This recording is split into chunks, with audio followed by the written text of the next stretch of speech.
Welcome back to my channel. आज की video में हम पढ़ने वाले हैं क्लास 7 मैथ का चैप्टर 14। चैप्टर 14 का नाम है सममिति। सममिति को हम इंग्लिश में कहते हैं सिमेट्री। ठीक है, तो चैप्टर 14 का आज हम एक्सरसाइज 14.1 पढ़ने वाले हैं। 14.1 में आपको 3 क्वेश्चन दिए गए हैं एंड सभी क्वेश्चन को हम लोग आज की वीडियो में सॉल्व करने वाले हैं, तो वीडियो में लास्ट तक बने रहिए। एंड वीडियो थोड़ी सी भी हेल्पफुल लगेगी तो प्लीज वीडियो को लाइक कीजिएगा। चैनल पर पहली बार आ रहे हैं तो चैनल को सब्सक्राइब करके बेल आइकन को प्रेस कर लीजिएगा ताकि आपको मेरे फ्यूचर वीडियोस की नोटिफिकेशन मिल सके। So let's start the video. तो जैसा कि मैंने आपको बताया था कि आज के वीडियो में पढ़ने वाले हैं क्लास 7 का मैथ। इस चैप्टर का नाम है सममिति। ठीक है, इस चैप्टर को पढ़ने से पहले इसमें जो भी उदाहरण दिए गए हैं और जितनी भी चीज़ें यहाँ पर बताई गई हैं चैप्टर से पहले, उन सबको आप लोग ध्यान से पढ़िएगा, आपको सब कुछ अच्छे से समझ में आ जाएगा। सममिति क्या होता है, देखिए चित्र यहाँ पर बहुत सारा दिया गया है। अगर आप थोड़ा सा इसको पढ़ लेंगे तो आपको चित्र देख के भी समझ में आ जाएगा कि सममिति है क्या।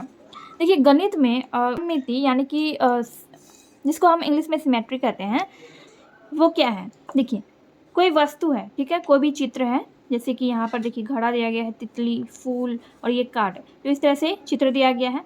अगर किसी भी वस्तु को हम, किसी भी चीज़ को हम दो बराबर हिस्से में बांट सकते हैं, ठीक है, तो वो जो रेखा है यानी कि जिस वस्तु को हम जिस रेखा के थ्रू बांटेंगे उसको हम क्या कहते हैं, सममिति रेखा कहते हैं। ठीक है, जैसे कि ये वाला चित्र देखिए, ये जो घड़ा है इसके बीचों बीच जब हम एक रेखा खींचेंगे, सममिति रेखा, तो यहाँ से क्या हो जाएगा, ये दोनों बराबर भागों में बट जाएगा। अगर हम इस चित्र को इस तरह का हम कागज, दूसरे कागज पर इस तरह का चित्र बनाकर, इस तरह का लाइन खींचकर इस दोनों को ऐसे करके मोड़ेंगे तो ये क्या होगा, ये वाला जो हिस्सा है इसको पूरा ढक लेगा, यानी कि ये वाला चित्र जो है दो बराबर भागों में बट जाएगा। वैसे ही इसमें भी, ठीक है, इसमें भी वैसे ही होगा। ये वाला जो चित्र दिया गया है इसको भी जब आप इस तरह से इसको ऐसे करके मोड़ेंगे, कि इसको बीच से जब आप ऐसे करके मोड़ेंगे तो ये वाला हिस्सा इसको पूरा ढक लेगा। वैसे ही इसमें भी होगा। ठीक है, ये वाला जो चित्र दिया गया है, ये जो यहाँ पर फ्लावर दिया गया है, अगर आप बीच से इसको इस तरह से मोड़ देंगे तो ये वाला पूरा हिस्सा इस पूरे हिस्से को ढक लेगा। वैसे यहाँ पर भी है। तो ये वाला जो है, ये कौन सा, ये जो लाइन है, देखिए सममिति रेखा भी 3 तरह का होता है गणित में। सममिति में सममिति रेखा जो होता है वो 3 तरह का होता है। एक होता है लंबवत, एक होता है क्षैतिज और एक होता है विकर्ण। तो ये वाला जो सममिति रेखा है इसको हम लंबवत रेखा कहेंगे, क्योंकि ये जो रेखा है ये पूरा लंबा, मतलब लंबवत यहाँ पर खींचा गया है। ठीक है, तो इसको हम लंबवत रेखा कहेंगे। ये कैसा सममिति रेखा है, ये लंबवत सममिति रेखा है। और यहाँ पर आपको कुछ चित्र दिया गया है, रैखिक सममिति। आपने सममिति देखी, यह रैखिक सममिति है। इन चित्रों में से एक ऐसी सरल रेखा है जिसके अनुदिश आकृतियों को मोड़ने से आकृति के दोनों भाग समानुपाती हो जाते हैं। यहाँ पर भी आप क्या कर सकते हैं, सममिति रेखा खींच सकते हैं। इसके बीचों बीच जब आप रेखा खींचेंगे तो ये एक भाग जो है इस पूरे भाग को ढक लेगा। वैसे यहाँ पर जब आप इसके बीचों बीच खींचेंगे तो ये भाग इसको ढक लेगा। फिर वैसे यहाँ पर भी होगा, इसके बीचों बीच इस तरह से जब आप एक रेखा खींचेंगे, सममिति रेखा, तो ये भाग इस पूरे भाग को ढक लेगा। इस तरह से जब आप खींचेंगे इस तरह से एक सीधा रेखा, तो ये भाग इस पूरे भाग को ढक लेगा। वैसे ही यहाँ पर भी है। ठीक है, वैसे यहाँ पर भी होगा। इस तरह से जब आप बीचों बीच रेखा खींचेंगे तो एक ये पूरा भाग इस पूरे भाग को ढक लेगा। वैसे ही यहाँ पर भी है। और यहाँ पर और भी यहाँ पर उदाहरण दिए गए हैं। जैसे देखिए यहाँ पर देखिए, एक समतल दर्पण लीजिए तथा उसके सामने विभिन्न वस्तुओं को बारी बारी से रखिए। आप पाएंगे वस्तुओं का प्रतिबिंब, प्रतिबिंब का मतलब होता है उसका जो छाया होता है या फिर उसका सेम फिगर जो होता है दर्पण में दिखाई देता है उसको प्रतिबिंब, उसी को प्रतिबिंब कहते हैं। तो आप पाएंगे कि वस्तुओं का प्रतिबिंब दर्पण में बन रहा है और कुछ बनने वाले प्रतिबिंब का अवलोकन चित्र संख्या 14.3 में कीजिए। तो यहाँ पर देखिए दिया गया है। तो इन सब के बीच क्या कर सकते हैं हम लोग, सममिति रेखा खींच सकते हैं। ठीक है, यहाँ पर देखिए जैसे कि ये वाला फिगर है, इसको जब आप इसमें सममिति रेखा, इसको दर्पण में लाने के बाद क्या हुआ, एकदम समान चित्र ही इसके सामने ऐसे करके बन गया। तो इस तरह, तो इसको क्या कहते हैं, इसको परावर्तन सममिति कहते हैं। ठीक है, 14.1 में दिया गया है 3 क्वेश्चन आपको दिया गया। तीनों क्वेश्चन बहुत आसान है, बस थोड़ा सा यहाँ पर आपको समझना है। यहाँ पर बोल रहा है कि नीचे दी गई आकृति में जो बिंदु रेखा दर्शाई गई है उस आकृति की सममिति रेखा है या नहीं बताइए। तो इसमें आपको बताना है कि इसमें सममिति रेखा है या नहीं, या फिर मतलब इसमें कौन सा गलत है कौन सा सही है। तो इसमें जो ये फिगर दिया है इसमें हमको बताना है कि किसमें सममिति रेखा है और किसमें नहीं है। तो ये वाला जो फिगर है देखिए, ये वाला फिगर एकदम समान है, इस तरफ भी समान है, इस तरफ भी समान है और बीच में सममिति रेखा खींची गई है। तो जब हम इसको इस तरह से मोड़ेंगे तो ये वाला हिस्सा इस हिस्से को पूरी तरह से ढक लेगा, ठीक है। तो इसलिए इसमें क्या है, इस आकृति की सममिति रेखा है, ठीक है। इसमें हम सही का निशान लगा देंगे। तो ये इसमें सममिति रेखा है। और दूसरा क्वेश्चन इसमें क्या है, देखिए इस फिगर को आप लोग ध्यान से देखिए। ये जो है एक ये थोड़ा छोटा है और ये थोड़ा सा बड़ा लग रहा है, ये वाला हिस्सा थोड़ा छोटा है और ये वाला थोड़ा बड़ा लग रहा है और यहाँ पर सममिति रेखा खींची गई है। अगर हम इसको इस तरह से पूरा ढकेंगे तो इस हिस्से को ये वाला हिस्सा पूरा नहीं ढक पाएगा, ठीक है। इसलिए इसमें सममिति रेखा नहीं है। और यहाँ पर ये देखिए ये वाला आकृति पूरा समान है, एकदम समान आकृति है। तो यहाँ पर रेखा खींची गई है। ये वाला जो है ये सममिति रेखा कौन सा रेखा है, ये लंबवत है, ये विकर्ण है, ये जो है ये क्षैतिज है। तो इसको इस आकृति में हम क्या करेंगे, जब हम इसको इस तरह से मोड़ेंगे तो ये वाला हिस्सा इस हिस्से को पूरी तरह से ढक लेगा, या फिर इस तरह से मोड़ेंगे तो इस हिस्से को ये हिस्सा पूरा ढक लेगा। यानी कि जब इसको आप बीच से मोड़ देंगे तो दोनों हिस्सा एक दूसरे को पूरी तरह से ढक लेगा। तो इसमें भी सममिति रेखा है। फिर ये वाला क्वेश्चन, इसमें क्या है, इस तरह से फिगर आपका दिया गया है, ठीक है, और इस तरह से क्षैतिज रेखा यहाँ पर खींचा गया है। तो जब आप इसको इस तरह से मोड़ेंगे इस तरह से तो ये वाला हिस्सा इस हिस्से को ये वाला हिस्सा पूरा ढक लेगा। तो इसमें भी सममिति रेखा है। और वैसे यहाँ पर है एक फिगर है, बीच में सर्कल बना हुआ है और यहाँ पर विकर्ण रेखा खींचा गया है।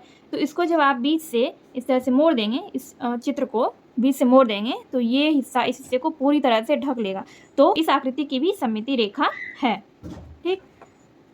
अब यहाँ पर सेकेंड नंबर का क्वेश्चन है। सेकेंड नंबर के क्वेश्चन में कह रहा है कि नीचे दी गई आकृति में सममिति रेखा खींचिए। यहाँ पर हमें सममिति रेखा खींचने के लिए बोल रहे हैं। तो ये क्वेश्चन भी बहुत आसान है, इसको बस आप लोग ध्यान से देखिएगा।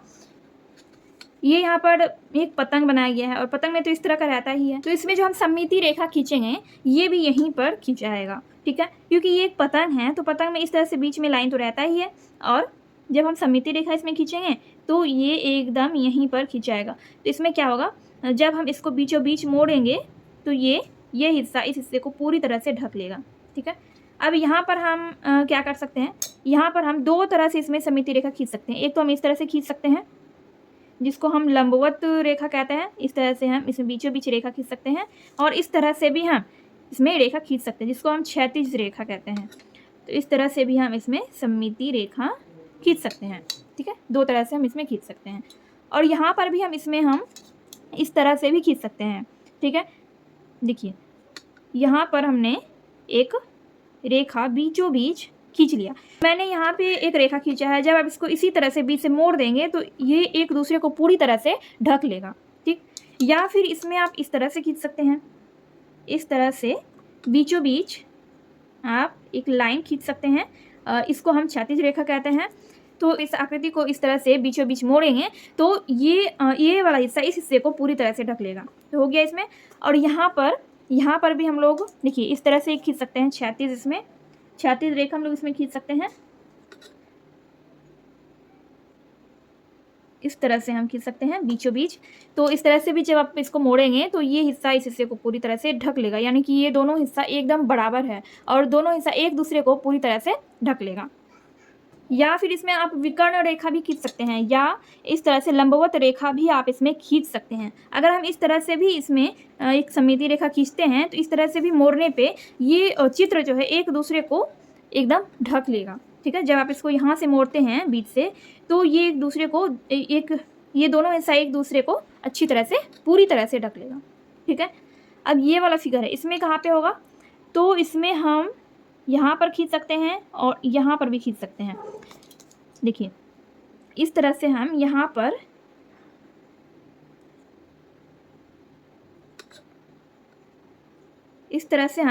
पर खींच सकते हैं, ठीक है। तो इस तरह से मोड़ने पे ये फिगर भी एक दूसरे हिस्से को पूरी तरह से ढक लेगा, ठीक है। आई होप आपको ये दोनों क्वेश्चन समझ में आ गया होगा, कोई भी डाउट नहीं रहा होगा। एंड सममिति रेखा का डेफिनेशन आपको स्क्रीन पर दिख रहा होगा, सममिति रेखा का क्या होता है और ये इसमें कितने प्रकार की रेखाएं खींची जाती है मैंने आपको बता दिया। ये आपको दिख रहा होगा। अगर आप लोग डेफिनेशन लिखना चाहें तो ज़रूर लिखिए या फिर स्क्रीनशॉट ले लीजिए, बाद में इसको कॉपी में नोट कर लीजिएगा। तो चलिए देखते हैं एंड आई होप आपको क्वेश्चन नंबर 1 और क्वेश्चन नंबर 2 समझ में आ गया होगा। अब हम देखेंगे क्वेश्चन नंबर 3। तो यहाँ पर क्वेश्चन नंबर 3 दिया गया है। इसमें कह रहा है कि नीचे दी अधूरी आकृति को सममित रेखा के अनुदिश पूरा कीजिए। ठीक है, देखिए दर्पण में क्या होता था, मान लीजिए कि ये सममिति रेखा नहीं, ये दर्पण है। तो जब आप इस आकृति को दर्पण में देखेंगे तो कैसा आकृति बनेगा, बिल्कुल वैसा ही बनेगा। बिल्कुल हमें यहाँ पर वही करना है, जैसा आकृति इस तरफ दिया गया है सेम टू सेम आपको वैसा ही आकृति इस तरफ भी बनाना है। तो बस यहाँ पर क्या करें कि अधूरी आकृति यहाँ पर दिया गया है उसको पूरा करना है। ठीक, तो इसको हम इस तरह से जैसे यहाँ पर दिया गया सेम कोशिश कीजिएगा कि सेम बने। ठीक है, सेम टू सेम इसमें आपको आकृति बनाना है। ठीक है, जैसे कि यहाँ पर एक लीव दिया गया है, यानी पत्ता का फिगर दिया गया है, आधा है, तो इसको पूरा करना है। इसको इस तरह से हमें बनाना है। ठीक है, जो लोग अच्छी चित्रकारी जानते हैं, अच्छा फिगर बनाना जानते हैं, उनसे एकदम सेम टू सेम बन जाएगा। तो मैं बस यहाँ पर आपको बताने के लिए बता रही हूँ, क्योंकि एक्सपीरियंस वगैरह नहीं है फिगर वगैरह बनाने का। तो बस मैं यहाँ पर आप लोगों को समझाने के लिए बता रही हूँ। यहाँ पर इस तरह से दिया गया है, तो यहाँ पर भी हमें कैसा बनाना है, ऐसा ही फिगर हमें इस तरह का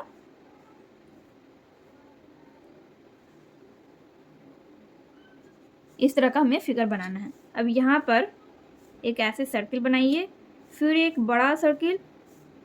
अच्छा, यहाँ पर ये रह गया, इसका लेग है शायद ऐसे, और फिर ऐसे। ठीक है, और यहाँ पे एक छोटा सा सर्किल। तो ये फिगर बन गया। और यहाँ पर पहले इस तरह से आपको करना है, और फिर कैसे करना है भाई, ऐसे, फिर ऐसे जाएगा, और फिर ऐसे सीधा जाएगा ऐसे। तो इसको बनाते हैं पहले ऊपर से ऐसे, और फिर ये ऐसे करके यहाँ आ जाएगा। ठीक है, फाइनली तो ये वाला भी फिगर बन गया है। तो इस क्वेश्चन नंबर 3 में बस हमें क्या करना था, अधूरी आकृति को पूरा करना था। ठीक है, तो यहाँ पर क्वेश्चन नंबर 3 भी आपका बन गया है, और इस तरह से आपका एक्सरसाइज 14.1 यहाँ पर कंप्लीट हो गया है। Question number 1, question number 2 and question number 3 भी मैंने आपको बता दिया है। एंड नेक्स्ट वीडियो में हम लोग देखेंगे 14.2। एंड ये वीडियो अगर आपको थोड़ी सी भी हेल्पफुल लगी हो, क्वेश्चन सारा समझ में आया हो, सारे टॉपिक समझ में आए हो, तो प्लीज़ कमेंट कीजिए एंड वीडियो लाइक कीजिए। चैनल पर पहली बार आ रहे हैं तो चैनल को सब्सक्राइब करके बेल आइकन को प्रेस कर लीजिए, ताकि आपको मेरी आने वाली फ्यूचर वीडियोस के सभी नोटिफिकेशंस टाइम टू टाइम मिल सके। तो चलिए मिलते हैं नेक्स्ट वीडियो में।